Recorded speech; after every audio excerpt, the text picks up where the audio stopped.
మీ దగ్గర ఎవరైనా లంచం అడిగితే ఇవ్వలేనని చెప్పండి. నేను మీకు తోడుగా ఉన్నాను. ఒకవేళ ఎవరైనా మిమ్మల్ని బలవంతం చేస్తే ఇది మా కొడుకు, మా బిడ్డ, మా అన్న, మా తమ్ముడు, మా విజయ్, మన విజయ్ సామ్రాజ్యం అని గట్టిగా చెప్పండి. ప్రజలారా, మీరు తోడుంటే లంచం అవినీతే కాదు, అధికారాన్ని అడ్డం పెట్టుకుని ఆడేవాళ్ళు ఎవరైనా సరే అణిగిపోతారు.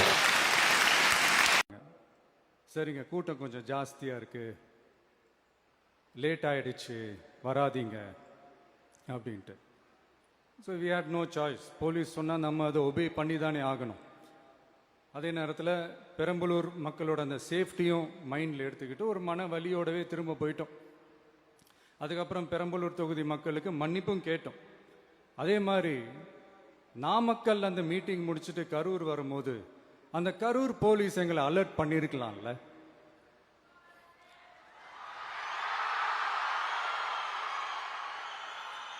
இல்லை சார், இங்கே எதிர்பார்த்ததை விட கொஞ்சம் கூட்டம் அதிகமாக இருக்குது, கண்ட்ரோல் பண்ண முடியல, வராதிங்க. அண்ட் போலீஸ் நினச்சா அவங்க அந்த மீட்டிங்கே கேன்சல் பண்ணலாம். ஏதோ தப்பாக இருக்குது, ஏதோ தப்பாக தோணுது அப்படின்னு நினச்சிட்டாலே they have all the rights to cancel the meeting. எங்ககிட்ட கேட்கணும்லாம் ஒன்றும் அவசியமே கிடையாது. ஆனால் அதையெல்லாம் எதுவுமே செய்யாமல் அந்த ஹைவேல இருந்து அந்த ஸ்பாட்டுக்கு போலீஸே எங்களை உள்ள கூட்டிட்டு வந்து விட்டு அந்த நாடகம்லாம் இருக்கு பாருங்க.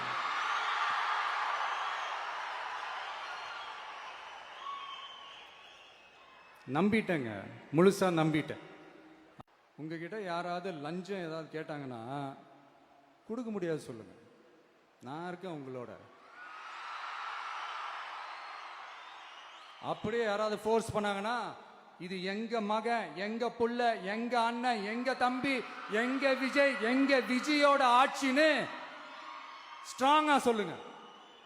மக்களே, நீங்க கூட இருக்கும் போது லஞ்ச ஊழல் மட்டும் இல்ல, அதிகாரத்தை வச்சு ஆட்டம் போடுற யாரா இருந்தாலும் அடங்கிடுவாங்க. మీ దగ్గర ఎవరైనా లంచం అడిగితే ఇవ్వలేనని చెప్పండి. నేను మీకు తోడుగా ఉన్నాను. ఒకవేళ ఎవరైనా మిమ్మల్ని బలవంతం చేస్తే ఇది మా కొడుకు, మా బిడ్డ, మా అన్న, మా తమ్ముడు, మా విజయ్, మన విజయ్ సామ్రాజ్యం అని గట్టిగా చెప్పండి. ప్రజలారా, మీరు తోడుంటే లంచం అవినీతే కాదు, అధికారాన్ని అడ్డం పెట్టుకుని ఆడేవాళ్ళు ఎవరైనా సరే అణిగిపోతారు. சரிங்க, கூட்டம் கொஞ்சம் ஜாஸ்தியா இருக்கு, லேட் ஆயிடுச்சு, வராதீங்க அப்படின்ட்டு. So we had no choice. Police சொன்னால் நம்ம அதை ஒபே பண்ணி தானே ஆகணும். அதே நேரத்தில்